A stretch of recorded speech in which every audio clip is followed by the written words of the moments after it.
Você já passou por uma perícia médica do INSS? Tem muita gente preocupada porque dia 30 de abril vai acabar a prorrogação automática do INSS e se você está em benefício, precisar pedir uma prorrogação do seu benefício, você vai precisar passar pela perícia presencial no INSS. Aí eu sei que gera uma angústia, gera um friozinho na barriga. Até mesmo eu, que trabalho com isso há quase 20 anos, que fui funcionário do INSS, certa vez precisei me afastar por motivo de saúde e confesso a vocês que fiquei ansioso também, fiquei preocupado no dia da perícia, porque a gente sempre pensa, né, gente? Cada profissional é diferente do outro.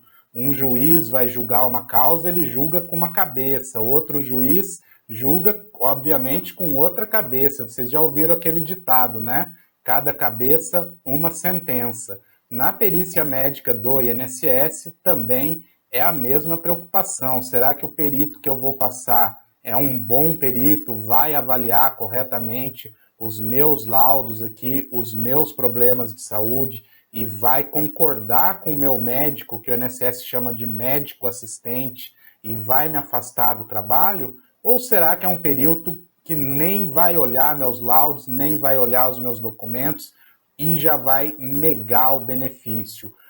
Pois é, gente, não existe uma fórmula mágica, igual muitos vídeos que você vê aí pela internet. Vou te contar o segredo, vou te contar a fórmula mágica para você ser aprovado na perícia do INSS. É claro que existem sim doenças graves, doenças incapacitantes que estão lá na lei, no decreto, e que dão sim até mesmo direito à aposentadoria por invalidez. Mas não é exatamente isso que eu quero te contar nesse vídeo. Esse vídeo eu quero te dar, na verdade, uma dica para que você não cometa o erro que 99% das pessoas cometem quando vão passar pela perícia do INSS. Vinícius, para de enrolar, fala logo, que erro é esse? Pois é, eu vou te contar, só vou te pedir um favor antes. Se você caiu aqui no canal pela primeira vez de paraquedas, ainda não me conhece, eu sou Vinícius Novaes, idealizador aqui do INSS em Foco, ex-gerente do INSS e criei esse canal para te trazer diariamente conteúdo previdenciário de qualidade.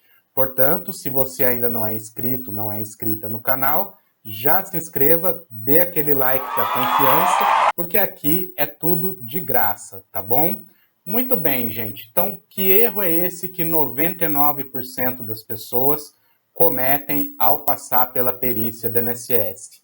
É confundir, gente, confundir a perícia do INSS com tratamento de saúde. Muita gente confunde o médico perito federal, que é um médico, né? É um médico.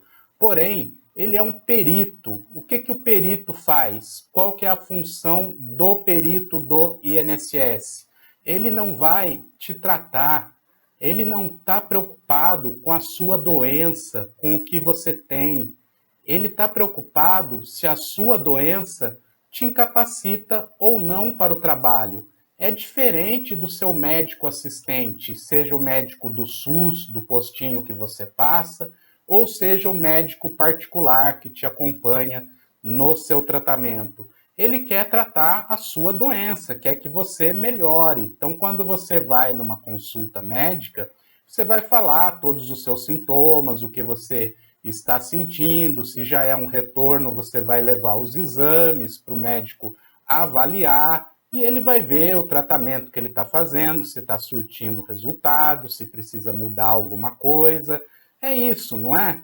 Olha, a perícia do INSS é completamente diferente. O médico do INSS, ele não quer saber da sua doença. Vinícius, que absurdo que você está falando, nunca ouvi falar isso. Como que o médico do INSS não quer saber da minha doença? Gente, olha, eu vou te dar um exemplo, por exemplo. Eu tenho miopia, astigmatismo e presbiopia. Aliás, eu nem uso óculos o tempo todo porque dá esse reflexo aí na lente. Mas são doenças, certo? tem a CID, Classificação Internacional de Doenças. Porém, essas doenças me incapacitam para o meu trabalho que eu faço aqui no YouTube, meu trabalho que eu faço de consultoria previdenciária, me incapacita? Não, porque basta eu usar aqui um instrumento de correção e eu estou plenamente apto para o trabalho, enxergo perfeitamente desde que eu use o óculos. Parece um exemplo bobo, mas é como funciona a perícia do INSS. Por exemplo, quando eu era gerente no INSS, muita gente reclamava que eu recebia muitas reclamações sobre o perito. Eu trabalhei numa agência pequena e tinha só um perito. Muitas pessoas vinham conversar comigo depois da perícia com a seguinte reclamação que você já deve ter até ouvido ou até talvez até já aconteceu com você. Vinícius, esse médico ele nem olhou os meus exames, nem olhou os laudos e já negou o meu benefício. Às vezes eu ia conversar com o médico, perguntava o que aconteceu, mas muitas vezes, pela minha própria experiência, eu nem precisava conversar com o médico. Perguntava para a pessoa, mas o que você faz? Ah, eu trabalho no escritório. E qual que é o seu problema? Ah, eu tenho um problema de coluna. Ah, entendi. Veja que se você tem um problema de coluna, por exemplo, um desvio na coluna, algum tipo de problema, bico de papagaio, sei lá o quê, que você não pode fazer um esforço, não pode fazer um esforço físico muito grande. Por exemplo, se você for ajudante de pedreiro, se você for pedreiro, é uma situação. Se você trabalha num escritório, é uma situação completamente diferente. Será que essa doença te incapacita para o trabalho? Então, gente, não confunda. Por isso que antigamente o benefício se chamava auxílio-doença, e em 2019, na reforma da Previdência do governo Bolsonaro, emenda constitucional 103 de 2019, o nome mudou para benefício por incapacidade temporária. Por quê? Porque os dirigentes, os técnicos do INSS reclamavam disso. Olha, esse nome auxílio-doença ele induz as pessoas ao erro, porque as pessoas pensam que é o fato de estar doente que dá direito ao benefício, quando não é. O que dá direito ao benefício? Você prestou atenção até aqui, você já sabe. É a incapacidade para o trabalho. São coisas diferentes. Vou dar mais um exemplo só para ficar bem claro. Imagina duas pessoas trabalham numa empresa de transporte urbano, numa empresa de ônibus. Um é cobrador de ônibus, o outro é o motorista do ônibus. Ambos, vamos supor, têm problema com epilepsia, têm ataques de epilepsia 1 ou 2 vezes por mês. Qual que você acha que é mais provável de conseguir o afastamento pelo INSS? O cobrador ou o motorista que é responsável por talvez aí não sei quantas pessoas um motorista de ônibus trabalhando o dia inteiro transporta, né? Mas por milhares de vidas. Qual que você acha que o perito vai se responsabilizar ali de afastar do trabalho, sob o risco aí de talvez causar a morte de pessoas?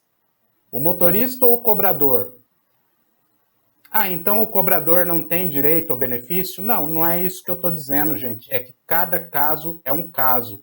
Quero que vocês coloquem na cabeça que quando você for passar pela perícia do INSS, aquela perícia presencial, seja o pedido de prorrogação, ou seja a AX1, né, que o INSS chama a primeira perícia, o que você tem que pedir para o seu médico assistente, estou usando aqui a terminologia para vocês já irem ficando familiarizados, tá? Quando você vê em algum documento do INSS, médico assistente é o médico que cuida de você, tá? Então, o que você tem que pedir para o seu médico assistente é que ele deixe bem claro no laudo, no relatório médico, por que você não pode trabalhar.